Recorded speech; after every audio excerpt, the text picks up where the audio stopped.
ইযা রুজ্জাতিল আরদু রাজ্জাও ওয়া বুসাতিল জিবালু বাসসা। কিয়ামতের দিন পৃথিবীটাকে একটা প্রকম্পন দিয়ে কাঁপিয়ে দিবে কে? মারাত্মক একটা ঝাঁকুনি দিবে আল্লাহ, পুরো পৃথিবীটা কেঁপে ভেঙে চুরে খান খান হয়ে যাবে।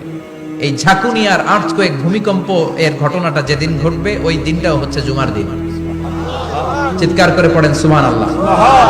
তার মানে আদম সৃষ্টি হলো জুমার দিনে, দুনিয়ায় নামিয়ে দেয়া হলো জুমার দিনে, তওবা কবুল করে নেওয়া হলো জুমার দিনে, রূহ কবজ করা হলো জুমার দিনে, আবার কিয়ামত সংগঠিত হবে জুমার দিনে। পড়েন সুবহানাল্লাহ।